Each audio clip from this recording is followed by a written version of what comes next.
welcome to Sounds of Stadia podcast episode number 44. You're joining myself, Chris, and back in the room once again, my lovely co-host to my... I'll get it one day right.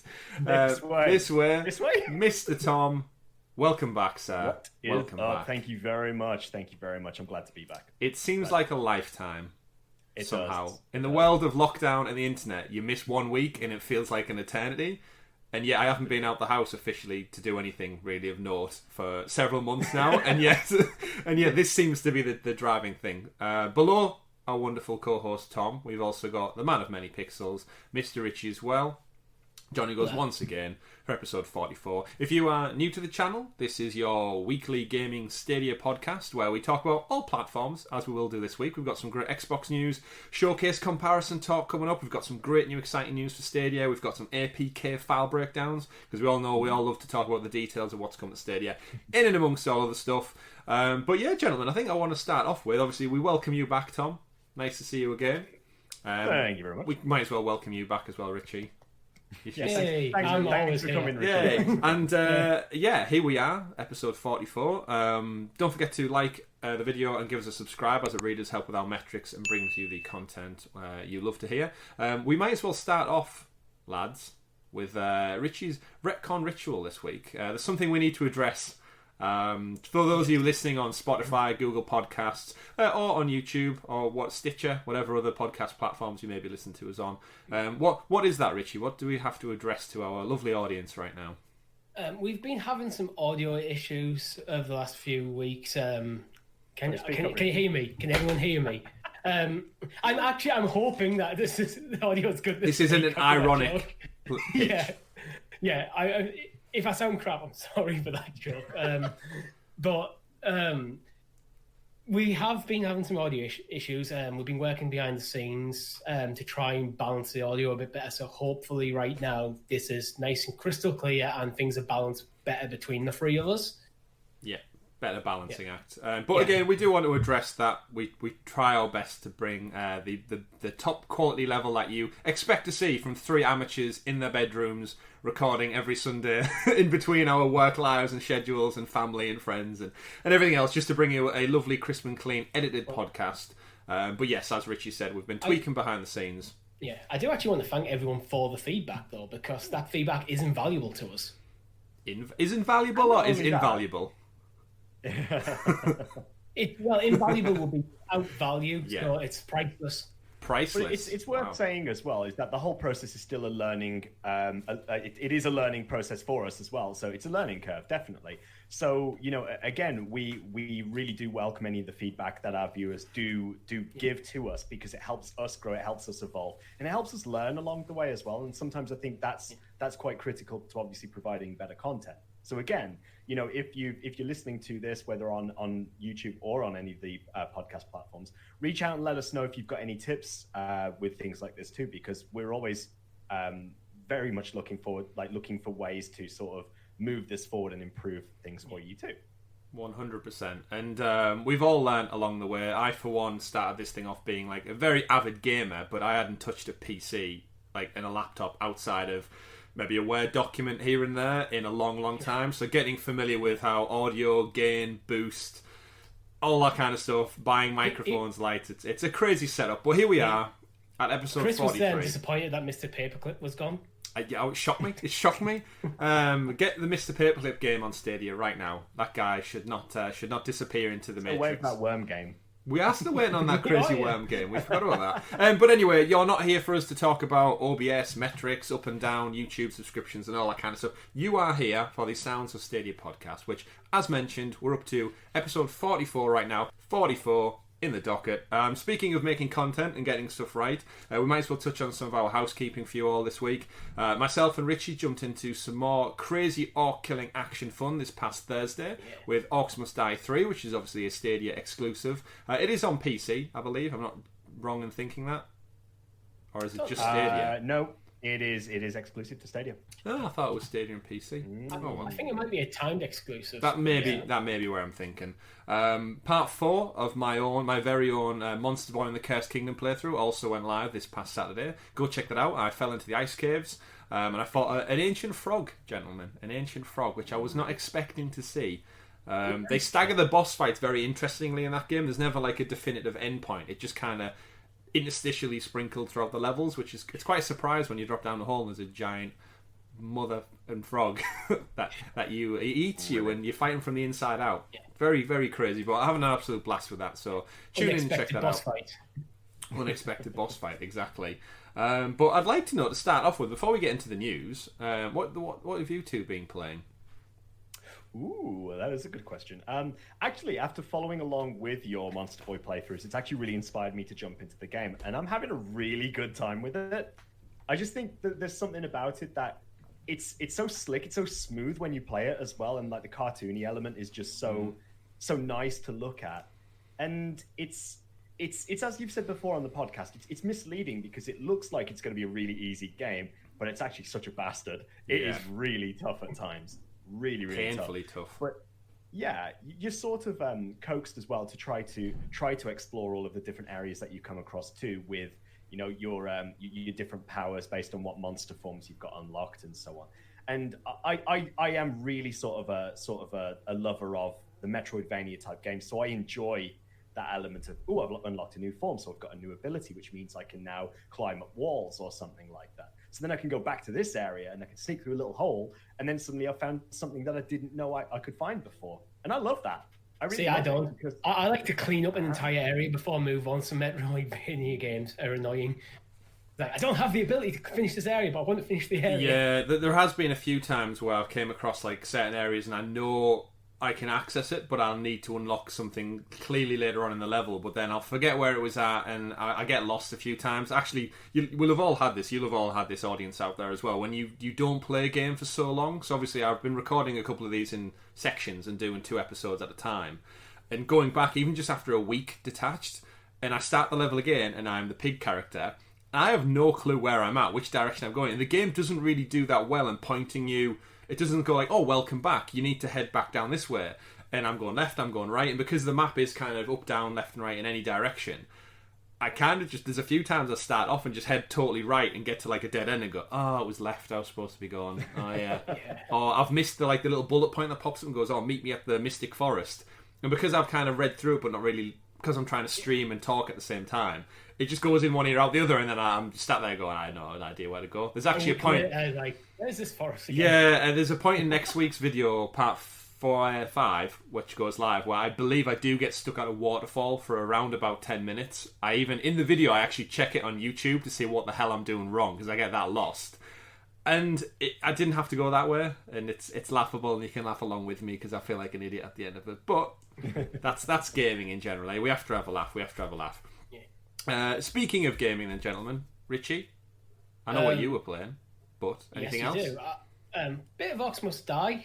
Most of it I've played on stream, but I have done a few bits off stream as well. Other than that, I did play Monster Boy for like one afternoon. But yeah, mainly Ghost of Tsushima, to be honest. I have noticed when I've been going on Orcs Must Die, though, Richie, that you're quite high up on those leaderboards when I look at my friends list. Oh, so I'm awesome. I want to know what your secret is, really, because I feel like there's some sort of trap combination that you're sort of hiding away from the world here, and I feel like you need to share those details. You know what it is?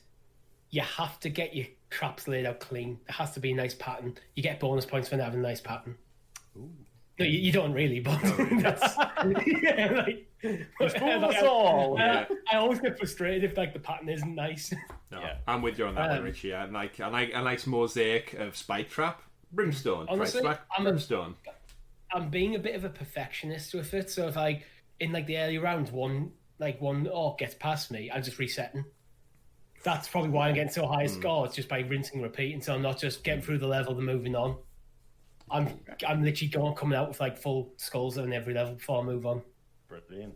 Exactly. Well, but so plenty of fun to be had out there on Stadia this week, and we have a few new game announcements to talk about later on. But before we get into all that, Tom, would you like to return? Because Richie took over for you last week, and quite frankly, he did a terrible job at it because no one could hear him.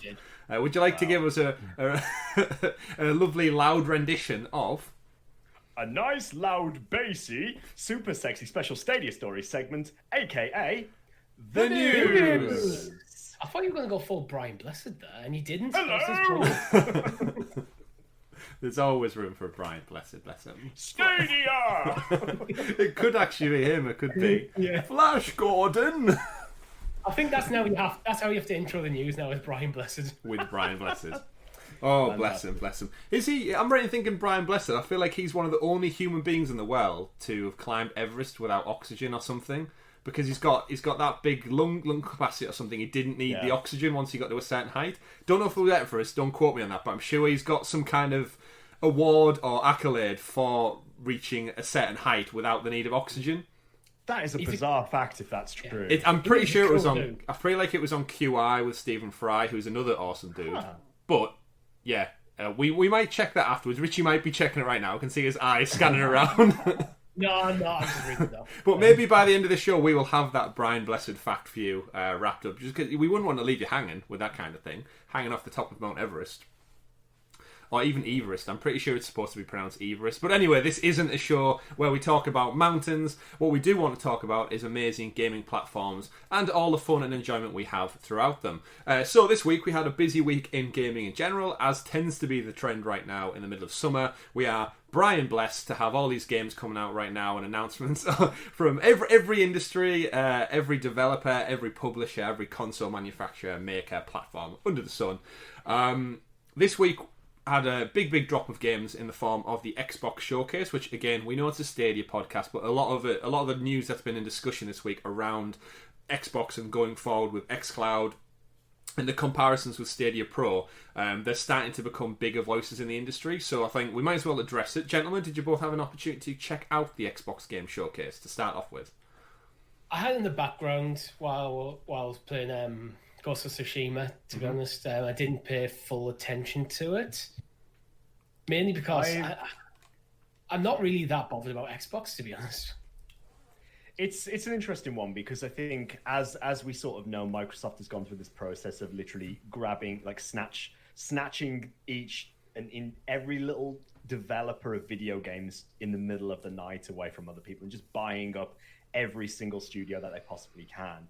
And I think it's sort of it leaves me with a bittersweet taste in my mouth when I think about it, because there's a lot of titles that I saw at the showcase that I actually would really like to play, but I'm not an Xbox guy. I haven't been since the 360. I've definitely been, like, even prior to that, I was still a Sony guy. But there were some games there that I was very, very pleasantly surprised to see, and actually really liked the look of the gameplay. So I did have an opportunity to catch it. I did have an opportunity to watch through it, and yeah, there's some nice stuff there. But as I say, I've come out of it with a bit of a bittersweet taste in my mouth, really. Yeah, so so again, we won't talk through all the games. We'll give a rundown. So they announced Halo Infinite, which is obviously that's their big flagship title. And this is one of my biggest things, I think, when Stadia gets a bit of a backlash where people out there are expecting this big tentpole AAA game. And obviously Microsoft, Sony, Nintendo, they have that back catalogue of legacy of games, of titles. Like, this is the 6th Halo, not including the spin-offs, if I'm right in thinking that. Halo 5 was the last sequential number. And then even this has been getting a lot of shit this week for not being graphically up there with what people were expecting from the most teraflops that are possibly out there on a console. It's the most powerful console is what they're selling this as. And all week I've just seen it be ripped apart. Now, obviously, a lot of people were watching it on a compressed YouTube video, probably at 1080p, so you can't really give it its due, but it's the quality of the textures for me on the character models that stood out. The world looks amazingly detailed, but the trailer seemed to have a lot of close-ups on characters that kind of looked kind of okay. Like, they're not horrendously ugly. Mm-hmm. I think it's worth saying at this point that while we might criticize this, we are looking at it from a very objective point of view. We're not actually doing this as like Xbox haters or anything like that. We're looking at it literally as it is what it is. Like, you look at it and you can see immediately that those brutes that they look like they've come straight out of the Rise of the Planet of the Apes. Like, it's sort of a little bit of uncanny valley where, like, they've tried to go down so much of a realistic type appearance of them in a next gen game that it sort of crosses that threshold and then suddenly becomes like it looks too much like something else, so I can't unsee what I'm looking at. And then it sort of sticks out like, oh, these are just big monkey men. Like, it's a bit awkward to watch then. The trailer had a lot of focus on the character models, and I think it just made it worse. Yeah, I think there's a few things when it comes to any games where there's a lot of thought, obviously, that goes into... There's so much that goes into making games now. And like Tom said, the whole point of this isn't to... Like, we'll get to at the end of the conversation, but just to highlight some of the discussion that's been going on around there. And with this being one of the big flagpole ones, the discussion I wanted to really bring up is... We know Stadia is like a constant platform. There is no second buy-in. There is no 7 years down the line. There's another console you've got to purchase. A lot of the games that we're about to talk about have been optimized for Series X. So that's going to be their focus. That's where you can play the best version of Halo Infinite possible. And then they've been getting a bit of backlash this week because a lot of the games that have been optimized for Series X, a lot of the showcase stuff didn't showcase Xbox One. Even though they've said everything's going to be backwards compatible, and I've seen a lot of people suggesting that because they have to plan for this cross-generational leap almost, it's holding the game back graphically because at the end of the day, technology evolves. You can't design something for the top bracket if you have to have it playable on the lowest common denominator, which is the one. On PC for years. Okay. Literally, you have graphical settings, and this is all like the smart performance stuff is like it's the sliders you get in the PC. It's just doing it in the background for you. But I appreciate where Chris is coming from because we have seen this historically with some games that are released on a platform, and then so the development will have been going on for the current gen. It will have been going on for current gen, and then they've looked forwards to the improvement to the next gen, and they've sort of tweaked things to move it up. But again, I think the big word to focus on here is that it says optimized for. It doesn't say it's built for. It's optimized for. That means here is a game that we have, here is a product that we have, and we've tweaked some things to make it look better. That's how I read into the word optimized.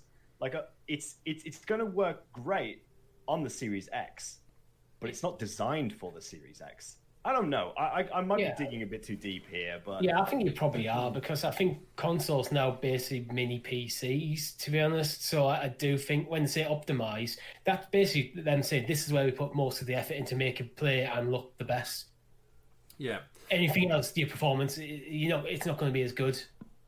That's all I'd read into the word optimize, to be honest. Yeah, I mean it's supposed to be to make the most effective use of something, but I'm not feeling that at the moment from what I've seen. No, I think that being said, part of it is I think you often find if you look to the start of the generation, I think sometimes you do see a bigger jump in things like graphical fidelity over the course of a generation rather than between it.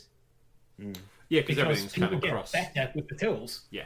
I mean, we see that with all the Ubisoft games that are going to be out on both platforms. You are going to see a graphical leap in the next gen one, but you're right, Rich. It tends to take, the first-party studios in particular, it always takes them a few years till you see it. I mean, just look at The Last of Us and Ghost of Tsushima. They run amazing. Well, they don't run amazing, actually. They look beautiful on a console that's been out 7-8 years now, and it's just crazy thing. My phone couldn't cope with I've got a Galaxy S10. That couldn't cope with something that a Galaxy S3 was running. Could you imagine trying to get that to cope on that old device? It just wouldn't happen. So, but in terms of the games, and I think that what I'm trying to push this conversation towards is they announced a lot more games. So they came out with all that, that you mentioned, Tom, about acquiring all the many studios. This is what Stadia doesn't have at this moment in time. They're making second-party partnerships, but they don't have that. I mean, they've got the first-party powerhouses, but they haven't got anything sure, and they won't do for some time. And I think a lot of the disappointment from the Kinect was a lot of people, for some reason, were expecting Stadia to come out with, he's our brand new AAA flagpole title. Like we've said, Richie, he's our hero. Yeah, it's going to be a good 2 years out minimum is my expectation of that. But obviously Microsoft can come to the table with that, and they announced later in the show they showed off Forza, you say it Forza, right? Forza. Motorsport. Drop the number again, or whether they're just not ready to announce the number, which again, a lot of what's going to lead into this conversation is, are Microsoft prepping themselves to just be a platform, an agnostic platform that branches all devices, all things, similar to a particular platform you may have called Stadia. the biggest thing I'm really trying to drill it down to is every one of these showcased games Microsoft displayed was coming to Game Pass.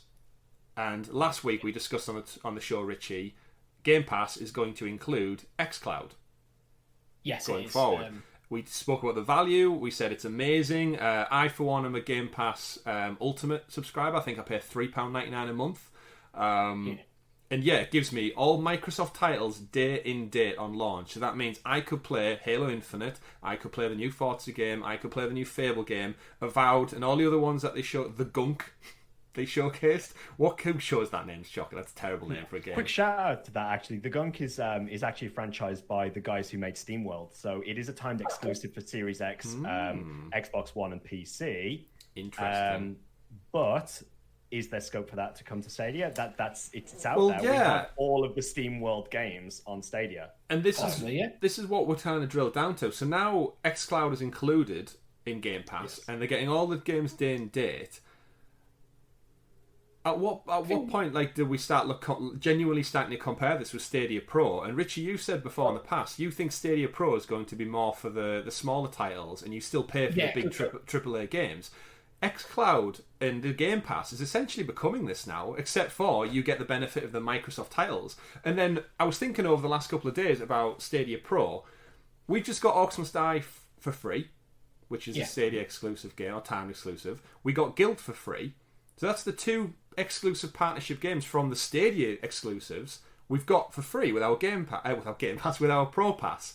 Microsoft are doing the same thing. They just have a bigger library at this moment in time. One thing I want to say about Microsoft is I get the impression Microsoft think this is going to be the last generation where you'll have a physical box in your living room. Mm-hmm. And it also explains why they were seeing Google and Amazon as the main threats in next generation, because I think they do see this as probably over the next 5 years. Mm-hmm. That's probably going to be it for a physical box. So maybe that might be why they're transitioning away from like console generations. The Xbox is going to become more of a platform. They're putting xCloud in Games Pass and making these sort of moves to get ready for that. Yeah, I mean, they've essentially spent this generation becoming the most consumer-friendly player on the market, in my opinion. Like the groundwork they've done with just Game Pass alone is phenomenal. Absolutely. Like they're not asking for $60, $70 from you for a game, just like Stadia aren't. They're asking for a subscription. And we've said many times in the show before, every media source has gone to the subscription model, the music industry, the video, the it's TV really quite industry. ironic, actually. If everyone was thinking Stadia was going to be this Netflix for games, what if that turns out it's Xbox that's going to be that? But this is the thing. I actually feel like Stadia Pro in particular, is starting to move towards that. And we've talked about this before, because you look at the amount of games we've had since launch that are included in Pro. Mm-hmm. There are still those titles that we haven't got, but it does start to feel like if this continues, you are paying a fee, and you're going to have all of those games as long as you subscribe. This is starting to feel like having, even though it's called Stadia Pro, we have a library of games that you can play at your disposal wherever. But then there's also like an ultimate version of it where you can buy other games on top of that if you want, like you say, the AAAs and so on there. Mm-hmm. But xCloud is like Microsoft are coming out swinging at the moment with what they're actually showing there. And you have to say it's a big play. It's a really big play, and it's great for Microsoft. Yeah. It's great for consumers, to be honest. I think even Sony experiment with the format, because they are trying out timed PlayStation Now games where here's this game you have on PlayStation Now for a couple of months. Yeah. Like, that's how I played Persona 5 on PS Now as a timed thing. I don't think it's on there anymore. Yeah, and this is the thing. The Microsoft now have basically, like, in all honesty, like I was probably never going to buy an Xbox because I've always been a PlayStation. I've got my Switch, I've got PC, and I've got Stadia. So there's only so many things you can juggle at once, and there's only so many things you can afford. And we always talk about the lowest point of entry. And xCloud, that showcase, didn't sell me on buying the new Xbox, but it did sell me on keeping my Game Pass subscription, which I can access on my PC currently. However, with xCloud now being included in Game Pass, what's to stop me from playing Halo Infinite on my phone through the xCloud app? Just like I would play Stadia on my phone through the Stadia app. And this is where it's rising above a platform. And like you said, Richie, in the next 5 to 6 years, the future's in the cloud, and we've said that from day one with Stadia, because that's the way it's going. It's cheaper, it's more affordable, it's more accessible, and it's future-proofed. There is no new box that's needed every several years. The thing is, this sort of method, like, I'm the same as you. Like, there's never been enough exclusives on Xbox to make me want to go for Xbox over PlayStation, and it's been usually either or conversation. But now with the gone cloud-based and stuff, so I don't have to physically buy the hardware. Yeah, I'm more likely to play Microsoft games now. I'm more likely to play Xbox games because it's accessible. Yeah, because I don't now need to fork out an extra £400-500 for another box to put in my living room. 100%. Exactly. Yeah, it very much seemed like it was like the whole event really was, as you rightly said, Chris, is this wasn't an event to showcase the Series X. This was an event to showcase the service, like what you get for Game Pass and what you're going to get with xCloud. And literally, like it's sort of like they've left the wording out of it per se, but the implication is there. It's like all of this stuff that you are going to get, and you'll be able to play it. You know what? Damn well near anywhere as long as you've got Game Pass. You just get it. Yeah. So yeah, but the key difference, sort of like putting the box in Xbox. They're sort of like putting that to one side now, really, and they're just sort of saying, do you know what? You can have that if you want. Microsoft X. We are really like we are in it for the games, not the console. Yeah. And again, it goes back to this business model. We know that they don't make money on consoles, so why pursue that? Why pursue that if you're not making money on it, right? Yeah. Yeah. From a business standpoint, if it's more affordable to just do everything in the cloud, then yeah. And again, the key thing we're really getting at here is that the platforms you can, like we've said it from day one, you don't need to be a fanboy of either of them. You can be, and you can love one more than the other. That's perfectly fine. But if you want to play games, Richie, you said that lovely quote last week. I forgot what it was already, but it was... Oh, it was something to do with the best place to play games is where you're having the most fun. There it is. Whoever is, and you're totally right. And if you want to play Halo Infinite, go play it. If you want to play Orcs Must Die 3, go play it. If you want to go play Ghost of Tsushima, Pokemon, Paper Mario, whatever it may be, you're free to do that. Nothing can stop you. And if anything, the only thing that would stop you would be finances. And this gets rid of all that. But one of the things that did come off the back of this is I've seen some popular names in the industry come out almost in defense of what Xbox are going for, and also on the flip side of that, in defense of Stadia as well. And the big one, someone I've followed for a while on YouTube, was Alanah Pearce, who was previously of IGN.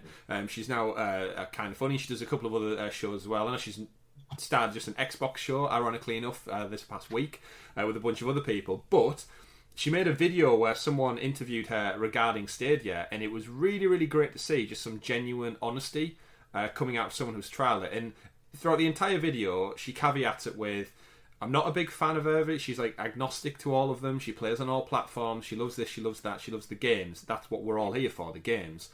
And all the questions she was hit with, she just caveated them all with, Stadia works for me. I have really good internet, which is what you need for an online service. Like that's like fundamentally that's what you need. And she said it plays fine, it streams fine, and she's enjoyed every experience she's had with it so far. And it was just great to see that it wasn't straight into the negative. And don't get me wrong, she had her criticisms, right, which we do, rightly so. Yeah.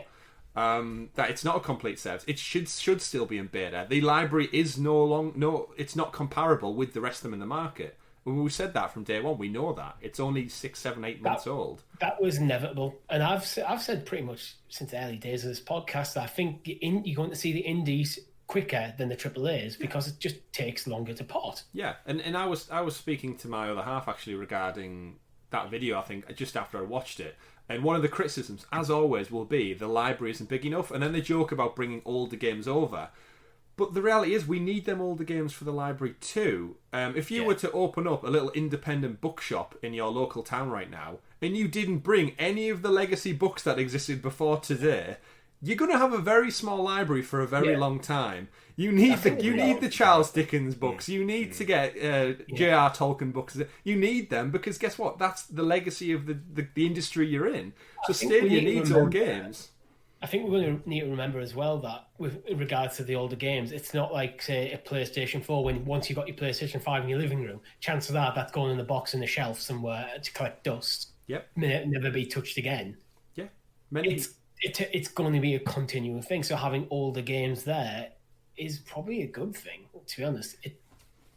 I actually really like that analogy of the bookshop. I think that resonates, or it should resonate with a lot of people, because you just look at any industry really and sort of look at what we're going through at the moment in just the scope of the world and so on, with businesses and different sort of the leisure industry and so on, so just like now starting to pick up again. They are looking to try to get people back, and the way we try to get people back into things or to get people interested in the first place is play the nostalgia factor. And really try to go for things that people can reminisce about and can remember, like take them back to their childhood. And I think as you say, you need those old things there, because that's where gaming has come from. It's the history of the gaming, and people have developed a love for that. That's why we are gamers. That's why we enjoy what we do. Like if you've got a child who's grown up and you want them to be a gamer, chances are you're not going to wait for a new game to come out and give them that, and they go, "There's your first game, Timmy. Right, have a blast with it." You're going to give them something that you have enjoyed. Absolutely, you shouldn't start off any kids. You shouldn't start kids off with something like the Halo Infinite. Give them Pokemon, give them Mario first. Give them the proper stuff. Yeah, something entry level. But no, I think... When I was your age, I used to play this.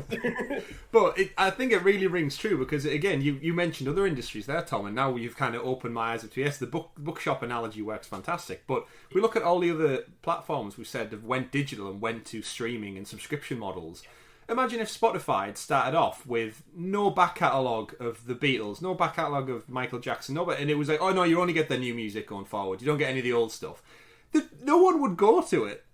Yeah, so, but with games we fit, but in games we fit in, and actually now I'm saying that I don't think the Beatles was on Spotify because it's got to deal with Apple Music. But that aside, you understand what I'm getting at, though. Like, yeah, if like again, gaming for some reason has a thing like all games are old. I recently went back this year and played through the entirety of Pokemon Yellow again. It was amazing. We don't need to restrict ourselves to a platform.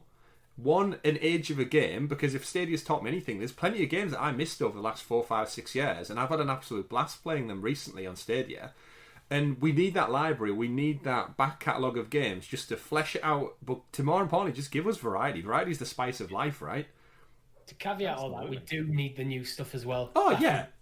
I think the reason I think people are complaining about the old stuff coming is because they're not seeing enough of the new stuff. But then again, this has been a pretty shallow year in terms of new games. I mean, yeah. Apart from exclusives. Yeah, COVID aside. The only two new games I've bought this year, I think, are Last of Us and Ghost of Tsushima. And they're both within a month of each other. But actually, that opens it up to the wider gaming industry. I've listened to a few of my regular podcasts this week. Nintendo have got fuck all on the slate this year, as of now. Like, we Paper Mario. That's out, but... What for the going into Christmas? There's nothing. Whereas Stadia's got all them Ubisoft games and Cyberpunk that we spoke about. So where's Microsoft? They've got Halo Infinite, which is coming with the launch of the Series X. All them other games, they're not coming until 2021. But what will be there is all the third-party games that are coming to Stadia as well. PlayStation, now you said there, Richie, Ghost of Tsushima, amazing. Probably one of my Game of the Year contenders. Last of Us 2, also one of my Game of the Year contenders. Amazing. What have they got for the rest of the year? Probably something's going to launch with PS5, but not so. Right, and 2020 has been quite a barren year so far, and I'm sure people who are listening along will be thinking, well, actually, Chris, this game came out in March, and I'm sure they did, but in terms of take a step back, look at the wider scope as we head into the second part of this shit show that is 2020, compared is actually, there's not much difference other than come Christmas, you're going to have to drop 400, 500 quid for a new box. I think it's going to be interesting when we get, all the sports games from EA over, that's probably going to change the landscape quite a bit. Yeah, I reckon. And don't get us wrong, we need them. Yeah, we do. But I think again, we could sort of have to speculate about it and so on. We haven't actually got dates for when those games are going to arrive on Stadia, and I think that's something we do need to bear in mind. But I don't want to keep making excuses for the platform, because we do know it is younger and we do know it has time to grow. But I think 2021 is going to be the real sort of make or break. It's going to be the make or break. So you have to sort of still give it time to see what's going to happen at the moment. But you're absolutely right. We do need the old games, and we definitely need new games as well, because people are critical of that. But the reality of the situation is we are getting games where the platform is building bit by bit. It's just, you look at the contenders now, particularly Microsoft at the moment, and they're coming out swinging. They're coming out with all of these things because they have those deals in place. They have those studios available already. Google is working on that. And we just hope that we see more of it. People's patience is wearing thin, I think, a bit at the moment. I think they need to at least very soon be hitting for the major third-party titles day and date. Yeah, which we always thought there was going to be a teething issue with getting them on board because you need the publishers to see the value in getting it over to Stadia. It's going to be sometimes Google, you're just going to have to throw money at it. Yeah, they really are. Make it worth the while rather than treating you like a second tier of platform. Mm-hmm. But certainly... Unfortunately, they have the legacy behind them. You're just going to have to use money. Yeah, they're going to create their legacy. They have to create their legacy. Mm-hmm. Yeah, that's what we're waiting for. They all did, right? Yeah. Like Microsoft had to, and they started with Halo, and then look at it now. They're pumping out their 6th, 7th, 8th game. I've said before, I think Microsoft is a bit of a red herring in comparing it to Stadia because Microsoft were making PC games for decades before they went into the console market. They had established studios, they had IP already. True. But then this harks back then to the wider unsuspecting gamer. We say all this stuff week in, week out about the community. We've got hundreds of people who listen to this show every week, and that's fantastic. But we're the tuned in audience. I listen to gaming podcasts. I read gaming articles. I follow a lot of gaming pages on social media. The millions upon millions of people out there who will be playing an assortment of games. Billions, Chris. Billions of people out there.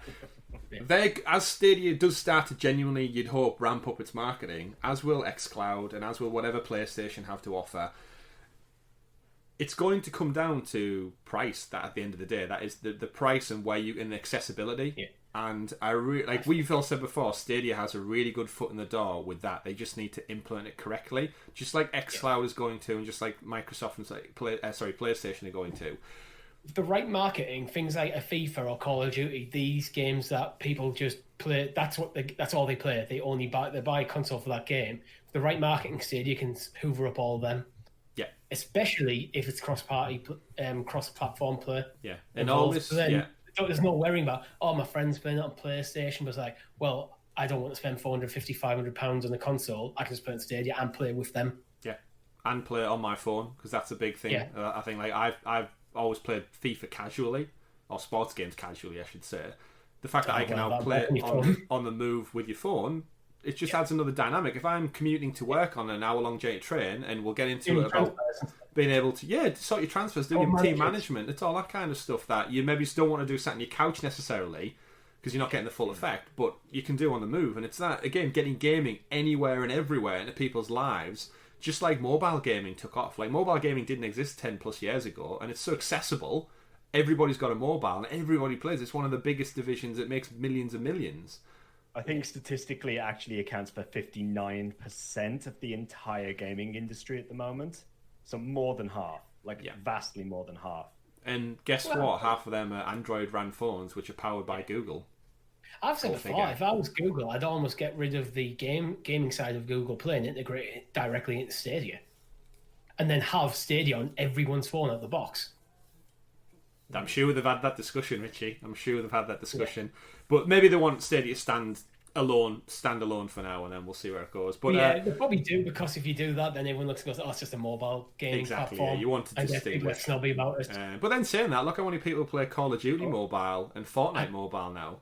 I'd still have Stadia on everyone's phone out the box, to be honest. I mean, just have it as a default installed app. Yeah.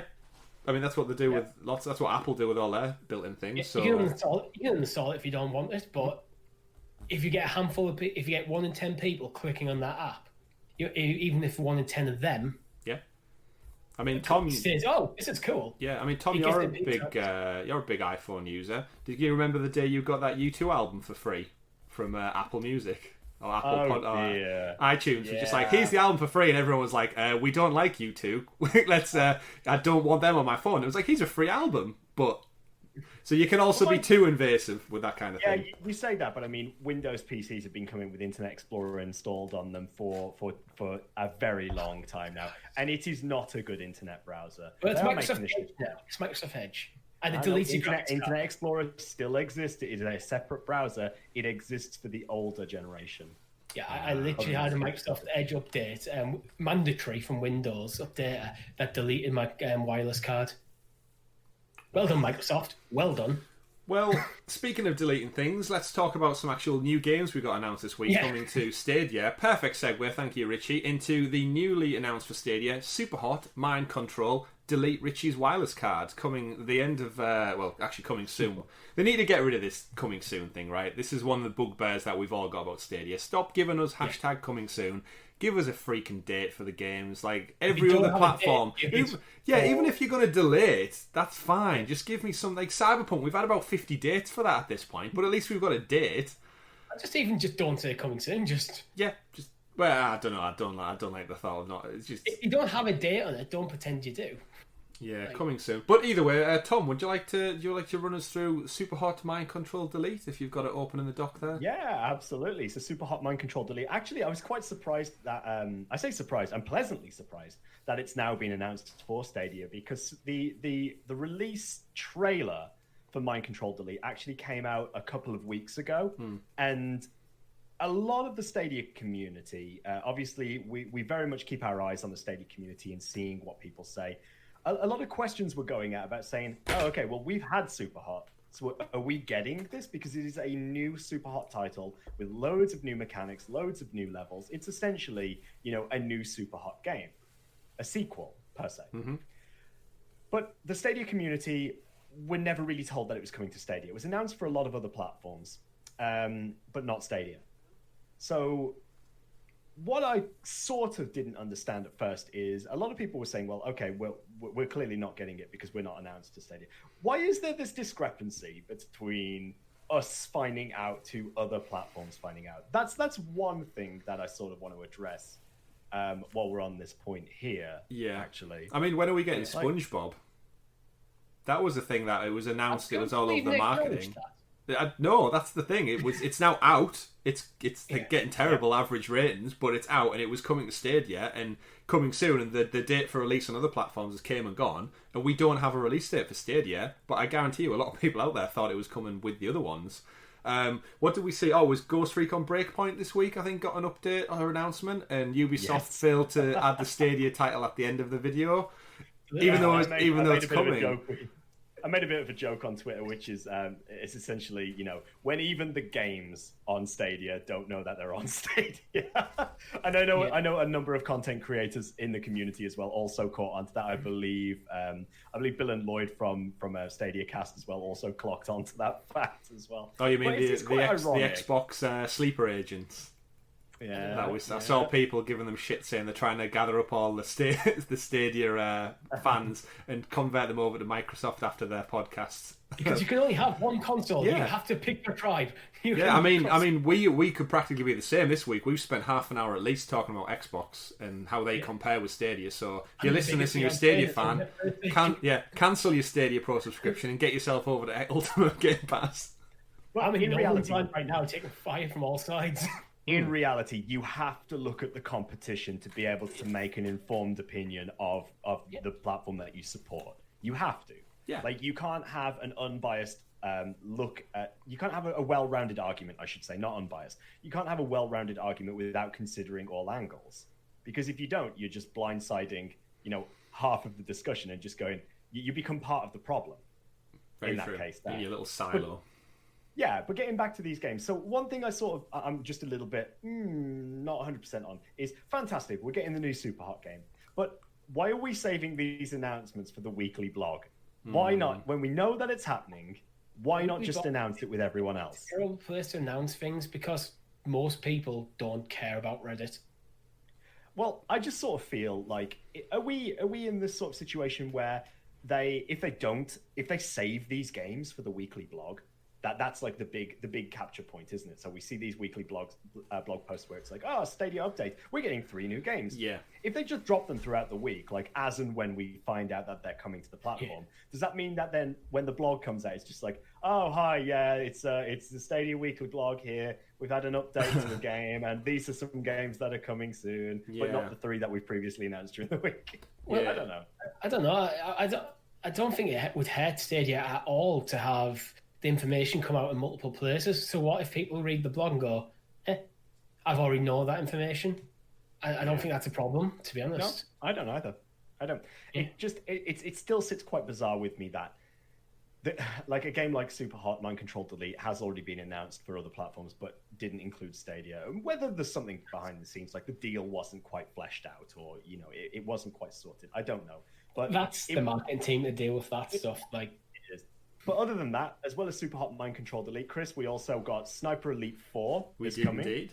From Rebellion, the makers of Zombie Army 4, which it looks like they've partnered with Stadia now. It looks like they're all in because there's more than just this game as well coming. Yeah, I think the one that we're actually quite looking forward to is a little title that's come out a while ago now, but a little title called Strange Brigade. You heard of this one, gents? Yeah, I definitely. have not. I do remember when it came out on PlayStation and Xbox as well. It's essentially, it's almost like a 4-player action co-op romp through ancient Egypt, where you just you're just some kind of like adventurer squad, and you shoot zombies and mummies and I don't know, Anubis warriors and all the other stuff that comes from ancient Egypt. In some kind of like fun. Actually, it actually reminds me. I was saying to you guys before the show. It reminds me of Optimised a little bit, where there's just kind of waves and waves of enemies coming at you, and as a collective team, you upgrade your weapons, you upgrade your tactics, your defense mechanisms, and fight them through like what is essentially just a fun third-person kind of shooty puzzle game together as a team. More importantly, absolutely. I think it'll be another game that I think we're going to jump into together, and we're going to have a bit of fun with it. Albeit an older title once again, but it's a title that a lot of people actually love. It looks a bit like Temple Run. Yeah, it's not a massively well-known title, to be honest, as well. I don't think critically that it's very well-known across the board. I hadn't heard of it, I'll be honest. I think it got washed, unfortunately, with that Fortnite brush of the aesthetics do look very Fortnite-esque, and it's not Fortnite, unfortunately. I don't think it looks that close to Fortnite, to be honest, in terms of the aesthetics. It doesn't have that overly cartoony, stylized look to it. It is stylized, but not to the same degree that Fortnite is. You did just compare it to Temple Run, though, Richie. Yeah, no, that's true. I was watching the trailer and I just saw some like guy running for looked like a temple. So that's just your immediate go-to thing. Temple, and he's running. Temple Run. Hey. I do have a little issue with the trailer. I don't like CGI trailers. Give me I want to see gameplay. I want to see what the game is. Yeah, it doesn't do a great job at showcasing what's actually going on within the game. Watching that trailer alone, I don't know what the game is, or how it plays, or anything about it, apart from the setting. So good thing we're here to tell you about then, Richie. Yeah. Good thing we're here to tell you about it. I'm looking forward to it. I think it looks quite... Again, for the three of us, I wouldn't play it on my own. But after the fun I did have with Zombie Army 4, surprising amount of fun I actually had with it, I'm really excited to jump in to Strange Brigade and also Sniper Elite 4. Rebellion, obviously, I would class them as a AA studio, and it's nice to see these level of quality games coming to them. They're never going to be the most graphically intense. They're never going to be probably the best gameplay, but they are all fun in their own way. Sniper Elite 4 as well in particular. Shout out to Tom Clark Hill, by the way, who does the voice for all of these games, it would seem. I'm sure he's in Strange Brigade, but he does the voice for the guy in Sniper Elite 4. He does the one in Zombie Army, and for me, he really has a place in my heart from the Time Splitters games back in the day. He is Cortex himself. Time to split. He's just got that super cool deep baritone voice, and every time I hear him, I'm just like, I just get like washover vibes of playing Time Splitters as a kid. Bring Time Splitters to Stadia, man. Get on it. Probably mind if that happened. Oh yeah, get on it, THQ Nordic. I know you've got that IP and you're working on something, but just reveal it already. But more importantly, three games come to Stadia, all from a decent sized studio, and it definitely looks like that relationship with Rebellion is pretty much up and running right now. It's firing on all cylinders, which it's good going forward for, I think, whatever game they've got in development now. I don't think they've announced whatever their next project is. I think Strange Brigade was their last one. So whatever they've got in the pipeline, you would like to think this working relationship now means we'll be getting their new game day and date with everybody else. It's possible as a studio, this is a potential as an exclusive, to be honest. Yeah, it's one of those second party deals where if they got it for a limited amount, good shout. Or again, it could be some developers and publishers actually recognizing the potential of getting big sales on a platform with limited games. There's also that scope of looking at things too. Yeah, you're less likely to be drowned out. Yes. Yeah, that's very true. Same with the Switch when that launched and all the indies were saying like, we're actually seeing 300% increase in sales comparable to PlayStation 4 and Xbox on the Switch, and that's because, well, actually, there was such a small pool of games, theirs stood out as the better quality of the pool. So yeah, I can see it from that angle as well. Speaking of other games that are coming, we got some Ubisoft leaks that came out this week. Everyone's favourite AAA title from Ubisoft, Uno. The card game gone digital. I've had Uno, I think, at my family home for many, many years. Never played it once.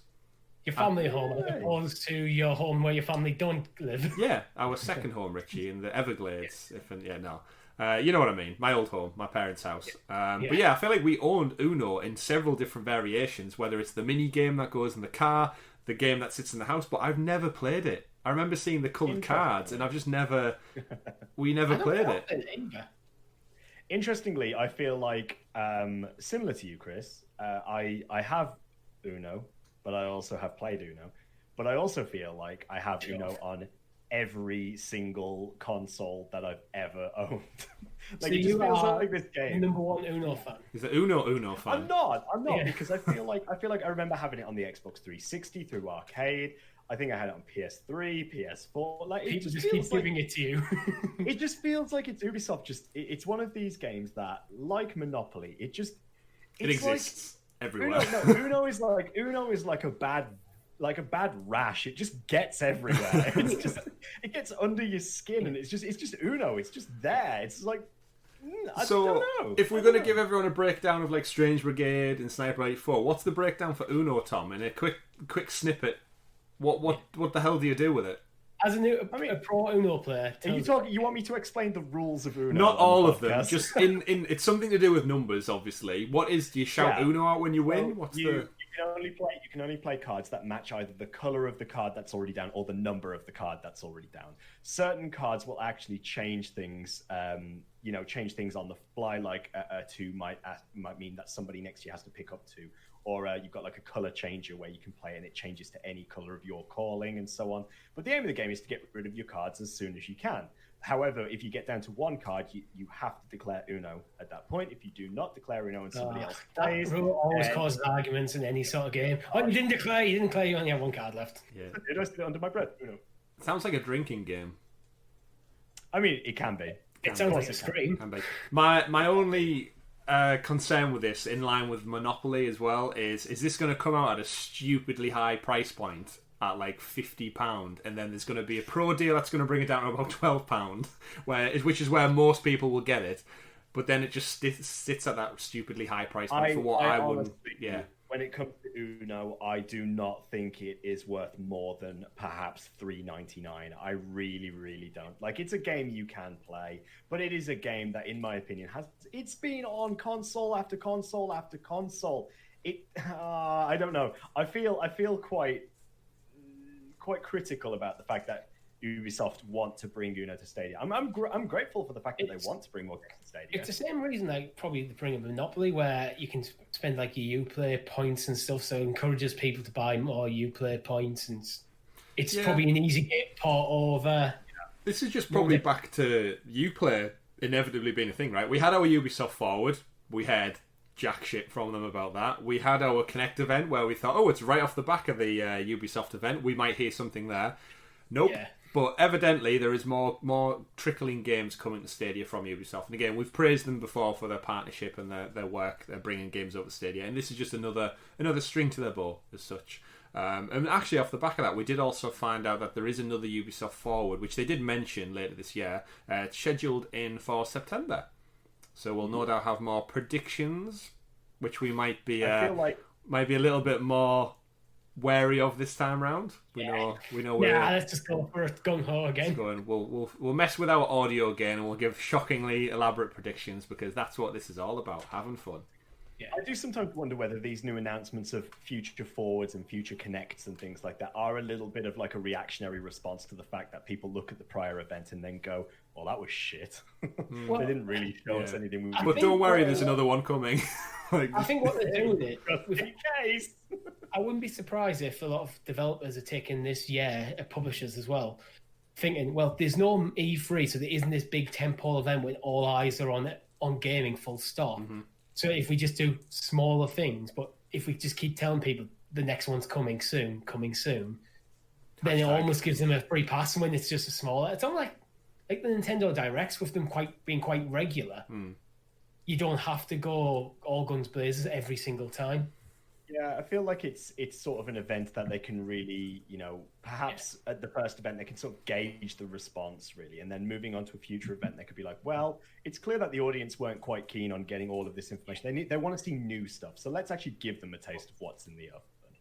A quarterly mini showcase from most publishers would be quite cool to just, okay, here's what's coming up in the next quarter. It's like, guess what? We are your stakeholders. Show us what you got. Like, we're the people who are investing and putting the money into keeping the business afloat because we're buying the product. The customer is a stakeholder. So, show us what's coming. Show us what we can be excited for. Yeah. More games coming. And again, more the better. That's the thing. We need this library. So Uno, again, is one of those things that it exists. It's a thing everywhere else. We need these games to flesh out the library. It's not one for my particular taste. I've never played it before. However, it may be a pro game, maybe really cheap. We may go. I'm not sure Tom's going to buy it just for the sake of having it in his collection once again. Shaking his head, but I don't know. Yeah, you can guarantee now you're going to get that on Pro. It's going to come on Pro. It's going to come on Pro and he's going to get it. It's going to find its way into my library somehow. Yeah. Or it's going to have like a pricing issue where it goes on the store for like 12 pence. Then you go, why not? $1. Uno dollar. Yeah. But yeah, speaking of games, we also got Cake Bash announced. Or not announced, it was rated. We should say, and that comes off the back. Who was Cake Bash? Was the guys who made Cake Bash is by the publisher by CodeSync, the publishers of Get Packed. Sorry, Get Packed. Get Packed. Yes, Get Packed. And so, yeah. We thought this was coming anyway, didn't we? But then they came out and explicitly said, no, it's not coming to Stadia. But it got, obviously, it was the relationship because of Get Packed was there.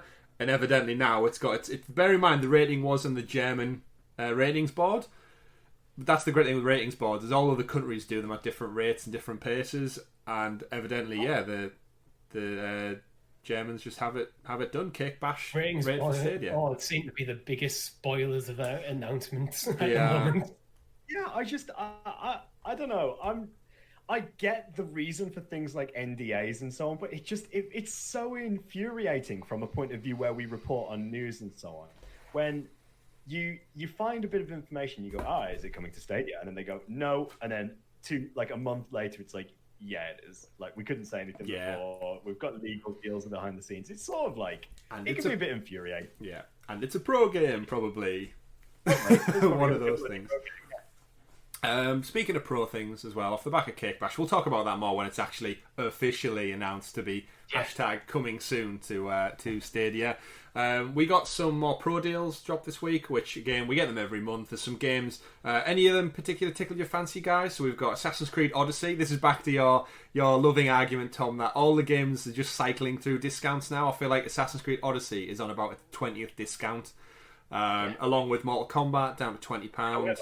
I am still seeing people buying it, so it is working. Yeah, there is that caveat there. NBA 2K down to £13. Obviously, we picked it up, Richie, when it was £2.50. So if you missed out on that pro deal, here's another one that's 4 times more expensive. It wasn't a pro deal, wasn't it? It was just didn't someone just mess up the pricing on this? No, it was. I think it was a pro deal it was an intended deal. Yeah, Red Dead Redemption 2. Down to $43.99. Again, in my opinion, still way too expensive for a game of its age. But Rockstar, 2K, just keeping that quality. What they seem to do with Red Dead as well, the special edition is $46.89. So you get a bigger saving on the special editions. 100%. But it's still, for a game of its age, it should be significantly less, in my opinion, right now. The Crew 2 and Trials, and once again, Shadow of the Tomb Raider, teasing me there. It's the only one of the 3 I don't have on Stadia, and there's a few times I've looked at it in the store and thought, I still have my £10 off that I've not used yet. Get it for $6.50 just to have the collection, and it's like, no Chris, you already own the games, you're not going to play it anytime soon. I'm going to take that opportunity to actually confess something here, guys. I burnt my £10 discount. I burnt it in a really bad fashion. Oh, was it cosmetics or something? No, I burnt it. It doesn't actually apply on cosmetics, but it does, however, apply to early access games, such as One Hand Clapping, which was £2.49. Oh no, Tom! I got it for free but there's nothing left over. Oh, So did you forget about it, or did it prompt you? I didn't even consider it for a moment. I didn't even think about it being applied. I just thought, oh, £2.49, I can afford that. I might as well just jump and buy it. Did you have a choice in the matter? No, it's automatically applied. That's pretty It's shocking. on the next game you purchase. So take a tip from me, anyone who's listening to the podcast. If you have your £10 still, really think about what you purchase next, because you don't get the choice. You do not Purchase something for at least £10. Wow. And yeah, I can 100% confirm that once you've used it, it's gone. If you buy something that is less than the value of it, you still lose the remainder. It's just gone. But there was no pop-up box that said, just to make sure you're going to use the whole £10 promotion. Nope, it just literally obviously just discounts it at the purchase screen. Oh, that's annoying. Yeah. You should probably just use it on Octopath. Okay, so of these deals right here, I mean, Chris, there's still some more to go through. I'll just run through them quickly if that's all right. Yeah. Darksiders Genesis is on sale. Dragon Ball Xenoverse 2 back down to £8 again.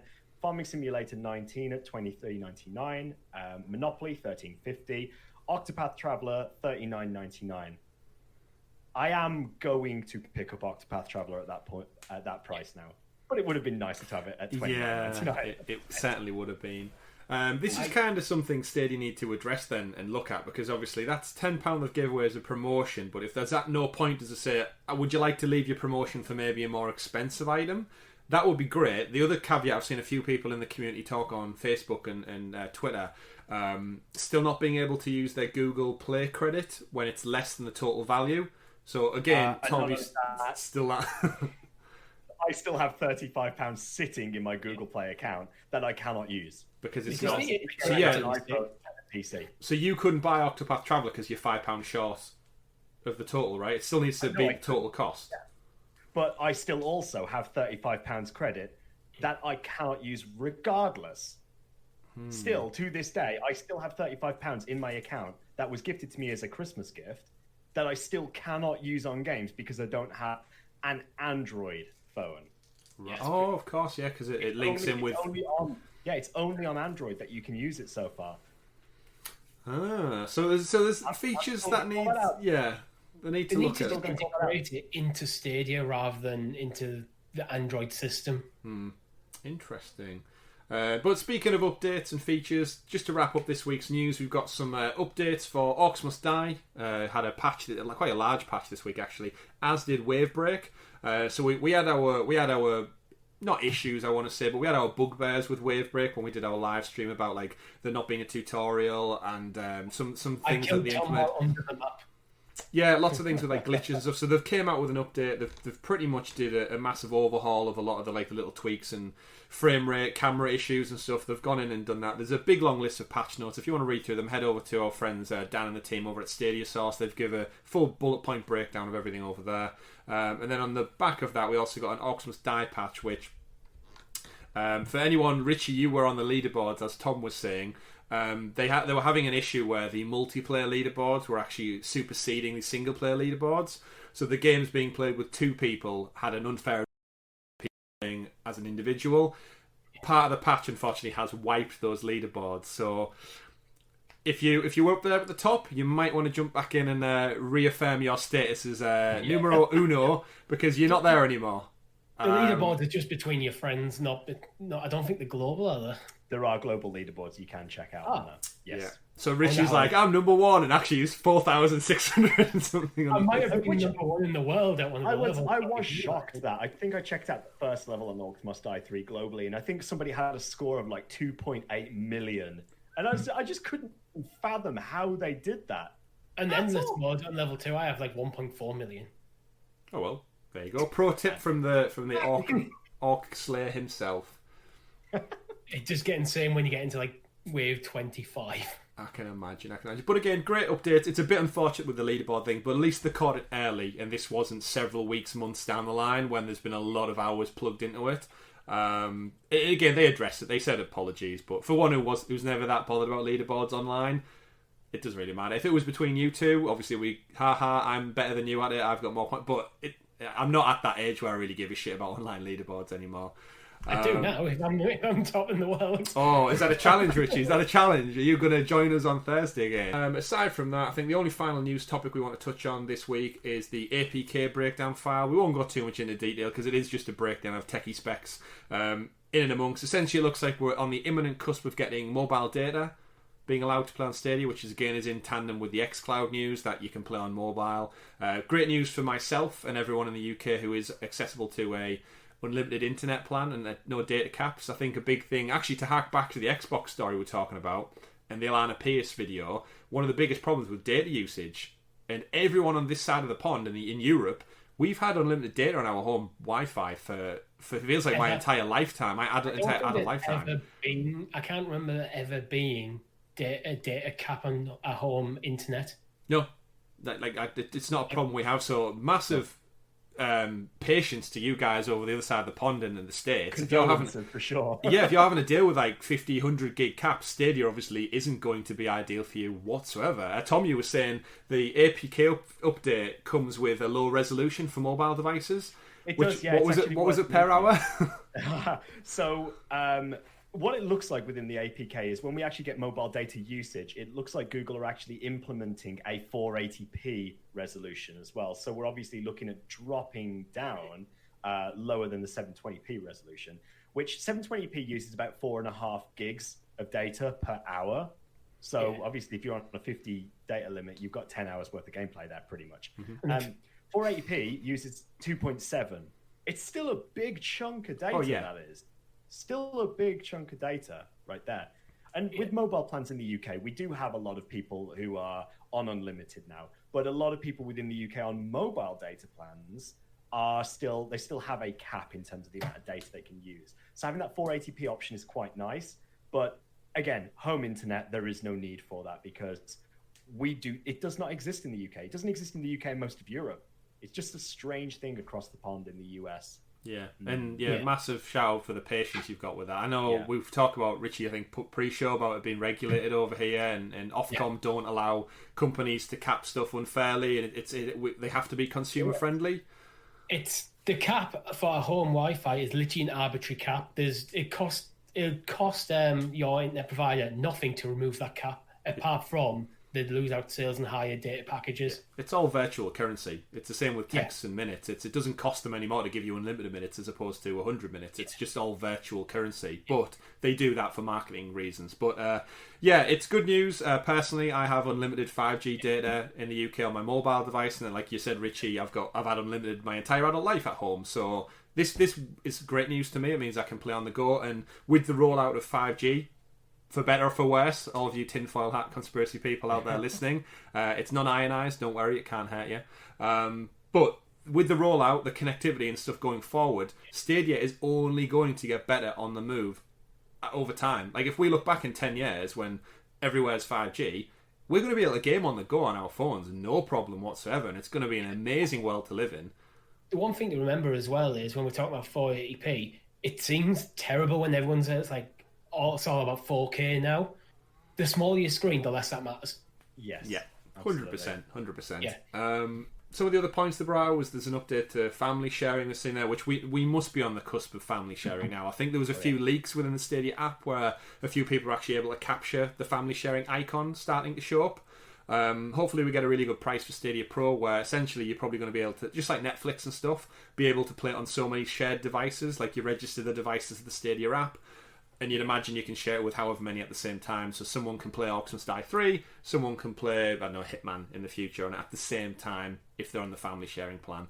Hey guys, we should all go in on a family sharing plan. All three of us, we'll all chip in and save even more money. We'll convert the Stanza Stadia account to the family sharing one. Stadia family! Why not? If you got a pocket on that one because you bought all the games on the Stanza Stadia account. Well, again, if we're going to this pro model where everything's going to be free anyway... Yeah. Fantastic. The only problem would be save files. Like, I could just picture me erasing Richie's save file. He's got like 100 hours in whatever, and I just go, oh shit, I think I oversaved Richie's. I'd imagine you need to have an account different as well. accounts to play together as well. Potentially. Apart from local multiplayer versions. True. But all in all, good to see that these features are, by the looks of it, they're on the horizon for a reveal. Maybe at another Connect we may get. But that brings us to a wrap in news for this week. It's been a busy one. We spoke about, like I said, a lot of Xbox coverage. But more importantly, I think a lot of positive Stadia things. We need to remember as a community and as an upcoming platform that in relation to the masses of the public, they don't know we exist yet. I don't know how we're at episode number 44, but the time has flew by since Stadia launched way back in November. We're on the verge of their birthday in the coming months. Like, it will be 1 year of Stadia before we know it. And we said last week, Richie, episode 52 will be on us before we even realise it. And we'll have to do something special. Yeah, we'll have to do something special. We'll think about it. But anything you'd like to add this week, gentlemen? Or are we all good? We're feeling happy with Stadia still? We're all in a good place with our gaming lives right now? I think even though we can be critical, we could look at it from a constructive criticism point of view. Like, we are still very invested in it, and we've been very vocal about it in terms of the most recent Connect. That, yes, it wasn't brilliant, but there is so much to look forward to. And you gents touched on it last week in my absence, that we have got a significantly good library of games that are coming. For example, Sekiro. Again, I'm going to... Oh, you went here, yeah. Tom rundown of the Connect, yeah. It is a game of the year. It literally won game of the year. It is a game title that even though I am a Soulsborne fan, a game of, a lover of From Software games, I never got it. I never played it. So I am damn excited that we're getting it on Stadia now, because now I've got it somewhere that I will be able to play it. And I've even also said Jedi Fallen Order. We know that's coming in fall as well. That would have been Game of the Year. I'm getting it. If it didn't come out so late in the year, that would have won a lot of Game of the Year things, in my opinion. And we're getting I would have bought it on PlayStation if I knew it was coming to Stadia, because I didn't get round to it some months later. Mm-hmm. And that's where I realised that people have the criticisms about what has happened with the Connects and the announcements and so on. I understand those criticisms, but there are a lot of people out there who will not have picked up those games the first time around. We, as most of a community, are hardcore gamers, or we're more involved in it than the vast majority of people out there. There are billions of people on this planet who probably have never even bought Jedi Fallen Order, have never bought Sekiro Shadows Die Twice. Perfect. They're coming to Stadia, you can get them. They'll be available there. And by the time they decide to get around to having a look at it, for whatever reason, they didn't have enough money when it first came around and it sort of got pushed aside because of COVID and so on, then they're in a position to go, actually, right, I'll give the Stadia thing a shot. Okay, the games are there. Brilliant. That's what we need to think about.